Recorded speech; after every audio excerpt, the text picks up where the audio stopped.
बिस्मिल्लाहिर्रहमानिर्रहीम, अस्सलाम वालेकुम। मैं गौहर भट्ट सियासत के प्लेटफॉर्म से आपकी खिदमत में हाजिर हूँ।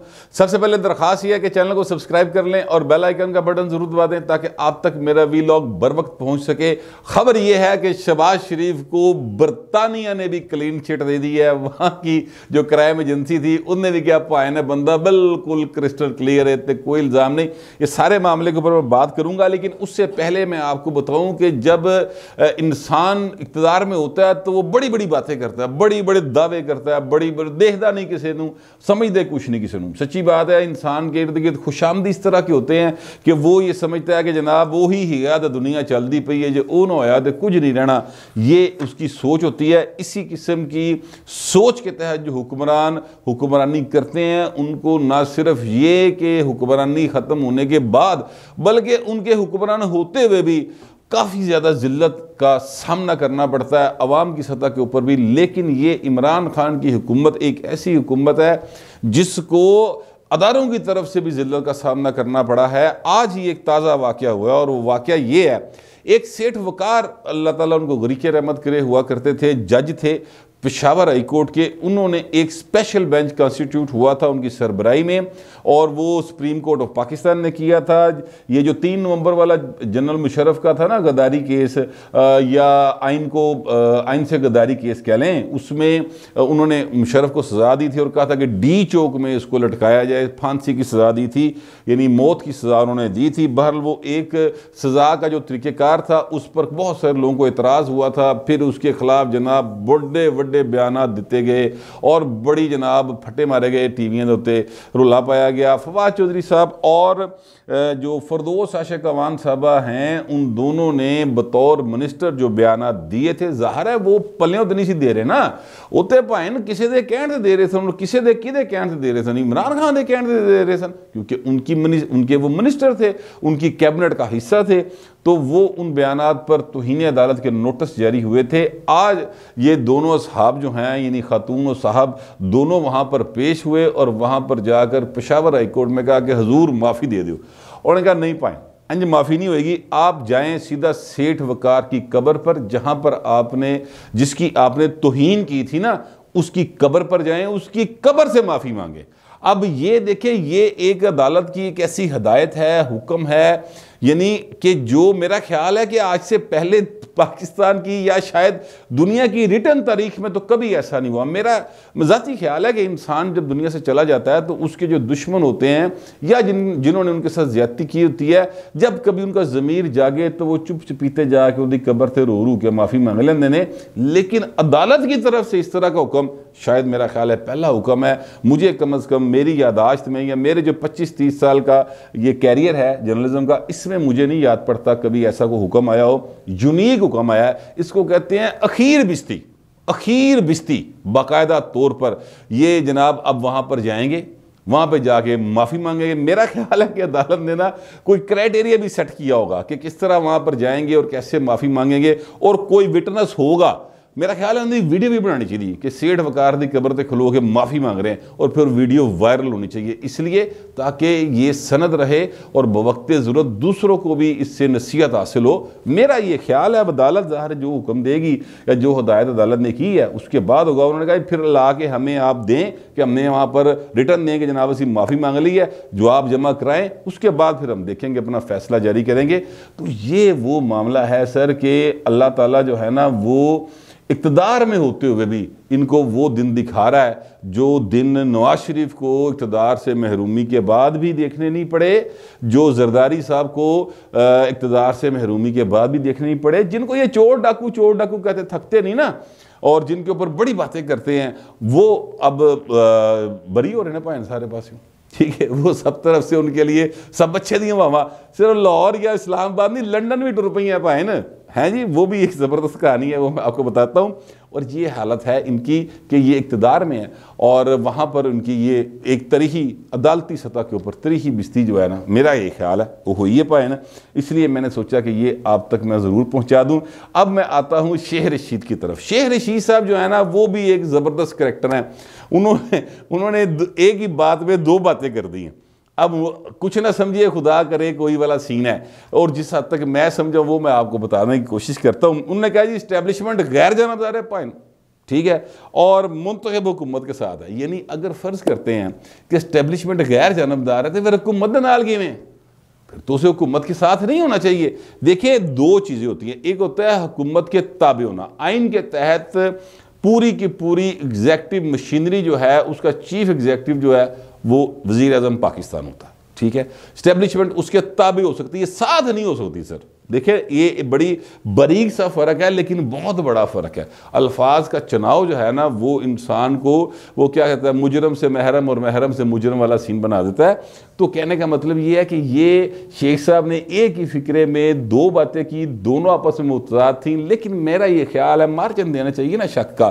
तो वो शेख साहब जो हैं वो शायद ये कहना चाह रहे थे कि वो मुंतखब हुकूमत के मतलब मातहत है, लेकिन वो डरते हैं ना इस्टेबलिशमेंट, तो किवें कह सकते हैं कि इस्टेबलिशमेंट मातहत है मुंतखब हुकूमत के। सर ये देखे शेख साहब तो नहीं कह सकते, कम से कम शेख रशीद ये बात नहीं कह सकते। हाँ कोई और पॉलिटिशियन हो वो ये कह सकता है कि ये उनके मातहत हैं। शेख रशीद नहीं कह सकता, परवेज़ लाई नहीं कह सकता, MKM वाले नहीं कह सकते, GDA वाले नहीं कह सकते कि वो उसके मातहत है, आइनी तौर पे मातहत ही हैं। और ये बात खुद DG ISPR ने कही हुई है कि हम आइनी तौर पर बाउंड हैं अपना जो भी हुकूमत वक्त हो उसके हुक्म मानने के।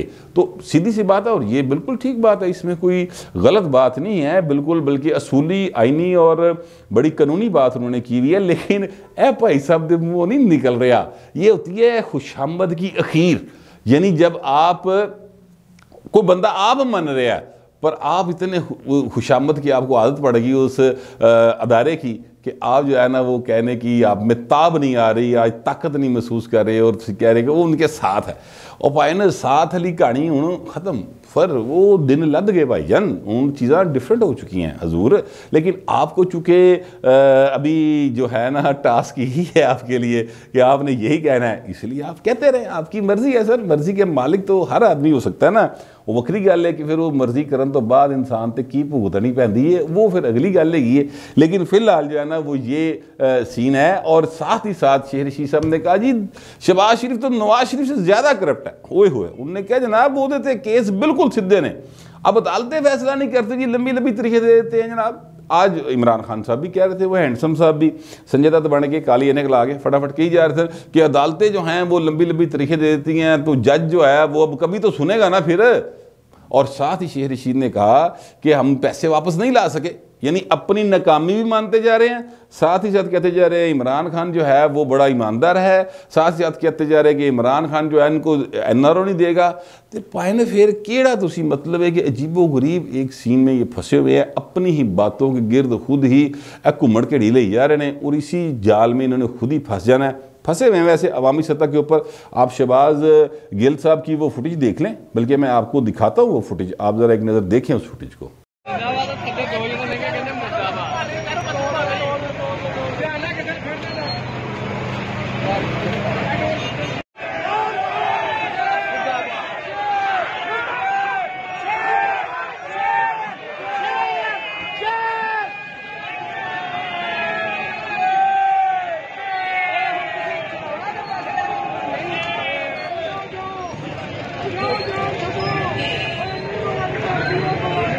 आपने फुटेज देखी, शहबाज गिल साहब फैसलाबाद में एक दो रोज़ कबल गए थे, वहाँ पर कोई अवामी सी उन्होंने रैली निकालने की कोशिश की थी, तो वहाँ पर नारे देख लिए आपने किस तरह के लग रहे हैं और लोग क्या कह रहे हैं। तो सर अवाम की सतह के ऊपर ये हाल है, किसी दिन हैंडसम भी जरा इंजी ट्रक ते बहा के ऐसा ही जरा किसी बाजार चले जाके देख लो कि जीब जबा के पता लग जाएगा कि अवाम क्या चाह रहे हैं। ठीक है, आज बिलावल साहब ने कहा कि अगर आपको इतना यकीन है, हैंडसम साहब यानी इमरान खान साहब, अगर आपको इतना यकीन है कि अवाम आपके साथ है तो असम्बली तोड़ दो, इलेक्शन कराओ, क्यों डरते हो फिर इलेक्शन से। फिर उन्होंने लाहौर की मिसाल दी कि यहाँ पर आपने अपना कैंडिडेट जो है वो नाहल करवा लिया, अब DI खान से भागते फिर रहे हैं। तो मतलब यह है कि अपोजिशन जो भी बातें करे अपनी जगह पे, मैं तो हुकूमत वक्त पर इसलिए तनकीद करता हूँ कि वो आपके और मेरे पैसों के साथ जो है ना यानी वो सारी गल्लां कर रही होंगी। जितना एयर टाइम जा रहा है ना पाए ना ये बस उन्ने हिसाब नाल इश्तिहार जाते हैं, TV ਚੈਨਲਸ ਨੂੰ ਐਵੇਂ इमरान खान ਨੂੰ नहीं ਵਹਾਉਂਦੇ या शेख रशीद ਨੂੰ या फैसल वाडे ਨੂੰ ਐਵੇਂ नहीं ਵਹਾਉਂਦੇ। इसके एवज PID या जो महकमा इतलात है उनको इश्तिहार दे रहा होता है कि अच्छा ਅਸੀਂ ਤੁਹਾਨੂੰ ਫਿਰ ਇੰਨੇ इश्तिहार देवांगे। ਉਹ सेठ ਜਿਹੜਾ ਹੁੰਦਾ है TV का मालक, वो कहता भाई इश्तिहार आ रहे हैं, लिहाजा वो दिखाना शुरू करते हैं, लाइव कट हो जाता है। और वो पैसे किसके जाने सर? वो आपके और मेरे, ताड़ी मेरी जेब तो पाए ना याशी हो रही सारी। असल में बात ये है, तो मैं तो फिर तनकीद करूँगा, मेरा हक बनता है क्योंकि मेरे पैसे खर्च हो रहे हैं सर। और पैसे किस बात पे ये खर्च कर रहे हैं? अपनी पर्सनल पब्लिसिटी के लिए। या तो को अवामी मनसूबा हो ना, तो फिर तो मैं बात भी करूँगा, ठीक है जनाब अवामी मनसूबा सी, अवामी मनसूबे की आड़ के अपनी जनाब सियासी तकरीर कर जाते हैं।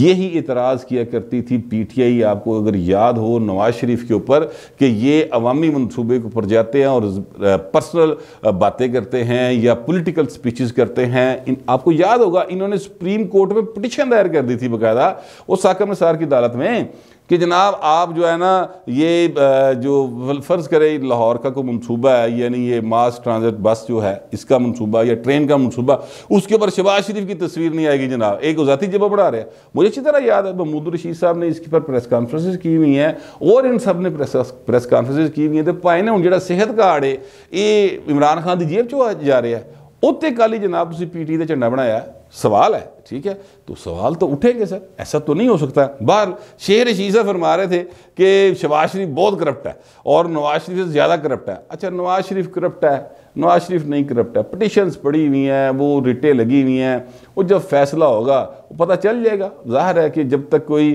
चीज़ फाइनलिटी पर नहीं पहुंचती तब तक आप ये नहीं कह सकते कि वो करप्ट है, ठीक है। जब फाइनल हो जाएगी उस पर भी बहुत सारे, क्योंकि पॉलिटिकल शख्सियत है तो पॉलिटिकल लोगों के ऊपर आप बहुत सारी बातें कर सकते हैं। लेकिन यही भुट्टो साहब को सुप्रीम कोर्ट ने सजाए मौत दे दी, वो फाइल लग गया, पाई नशा भी नहीं, फाइल लग गया। लेकिन क्या आज तक कोई पाकिस्तान में उनको क्या मतलब मुजरम समझता है उस कत्ल का जिसमें उसे फांसी दी गई थी? कोई भी नहीं समझता। सारे यही कहते हैं कि जनाब उनको एक अदालती कत्ल है, सारे उसको अदालती कत्ल कहते हैं। तो वो फिर पॉलिटिकल पर्सनैलिटी के साथ थोड़ी सी जो नुकसानात हैं, फिर थोड़े से फ़ायदे भी होते हैं, भावें मरन तो बाद तिकर रहन वो रहते हैं। तो अब शेख रशीद साहब कह रहे थे कि बड़े करप्ट है, वो तो आज ही पाए ना खबर आ गई। वो जो एक था ना शहजाद अकबर साहब और एक डेविड पता नहीं क्या नाम, डेविड रोज शायद उसका नाम था, डेली मेल वाला, उन्होंने खबर छापी थी और शहजाद अकबर साहब ने कहा था जी कि जनाब NCA नेशनल क्राइम एजेंसी जो है यानी बरतानिया की, वो हमसे बड़ा ताउन कर रही है और हमने सारे सबूत दे दिए हैं। इनकी दरख्वास्त पर वो केस शुरू हुआ था कि शहबाज शरीफ और सलमान शहबाज ने जो वहाँ पर ख़रीदारी की, कोई जायदाद की, वो इतों पैसे गए और पैसे जो हैं वो पाकिस्तान से लूटे हुए पैसे गए थे जनाब। तो वो करप्शन मनी है तो वो हमें वापस की जाए और इनको इन पर इनकी जायदादें जब्त की जाए और पैसे पाकिस्तान को वापस किए जाए, ये केस था। उन्होंने जनाब 1000 सफ़े दी, 1000 सफ़े की रिपोर्ट जमा कराई है और शहबाज शरीफ को क्लीन चिट दे दी उन्होंने, क्लीन चिट। उन्होंने कहा जनाब कि कोई चीज़ जो है ना वो साबित नहीं हो सकी शहबाज शरीफ के ख़िलाफ़। जितनी बातें हमें हुकूमत पाकिस्तान की तरफ से दी गई थी वो एक एक करके असी नतारा किया, सारी ही गलत निकलियाँ, सारी झूठ निकलियाँ। लिहाजा वो सारी की सारी जो है ना वो अब हम इस केस को बंद कर रहे हैं। असी इतना टाइम हो नहीं ला सकते। 2019 में दिसंबर 2019 में केस शुरू हुआ था 21/22, यानी अब अंदाज़ा लगा लेंगे 2.25 साल बाद तकरीबन उन्होंने इस केस को फाइनली बंद कर दिया है। तो जो झूठो झूठ 44 भाई तुम सड़क पर चलाया है ना, फलाना करप्ट, फलाना चोर, फलाना डाकू, तो वो आप इमरान खान साहब जो हैं वो कहते हैं कि बरतानिया में ना ऐसा नहीं हो सकता, कानून सबके लिए बराबर है। तो पाइन बरतानिया की अदालतें उन्हें बरी कर रही हैं ना, बरतानिया की जो तहकीकाती इदारे हैं वो ही उनको बरी कर रहे हैं। तो हजूर आप भी एक वो क्या अमेरिका वाली एक अदालत में गए थे, आपको याद होगा एक केस था वो जिसको आप अपनी औलाद नहीं मानते, तो फिर उत्थों का भी फैसला पिया होया ना, तो फिर असी वो वाला फैसला मान लीए या जेड़ी तुसी इत्थे गल्लां करदे हो मान लीए, तो चीज़ें जो हैं वो काफ़ी और हो जाएगी। खैर मैं उन बातों की तरफ नहीं जाता, पर्सनल अटैक्स नहीं करने चाहिए, मैं इसीलिए रुक गया हूँ उस बात के ऊपर। मगर मैं आपसे ये कहना चाहता हूँ कि जो कुछ ये दूसरों के लिए कहते रहे हैं वो आप भुगतने पै रहे ने। शहबाज शरीफ को पंजाब की जो या सुप्रीम कोर्ट की जिन अदालतों ने उनकी ज़मानतें ली हैं नैब के केसेस में, उन केसेस में जो रिमार्क्स हैं अदालतों के वो भी आप देख लें। ठीक है। और फिर उसके बाद अब जो लंदन की तरफ से क्लीन चिट आई है, ठीक है, वो भी आप पढ़ ले, तो शेख रशीद और इमरान खान के बयानात भी देख लो। और अपनी दौरे हुकूमत के अंदर पेशावर हाई कोर्ट की तरफ से जो एक साबिक वजीर और एक मौजूदा वजीर को जो डायरेक्शन दी गई है कि जनाब कबरों तो माफ़ी मंगनी है, तो इन्होंने भाईजान पता नहीं कितों कितों माफ़ियाँ मंगनी है जाके, ठीक है। ये सारी टोटल सूरत हाल है। ये जो घबराए पे ने कि तहरीक अदम एतमाद आ रही है, तो वो अब देखें, वो जब भी आती है उसका क्या फ़ैसला होगा वो आने वाला वक्त बता देगा। लेकिन फ़िलहाल इमरान खान की हुकूमत के लिए इस्लामाबाद में भी हवाएं गर्म है, तो लंदनों भी वो गर्म ही हवा आई है पाए। फिर वक्त इतना ही, मिलते हैं अगले वीडियो।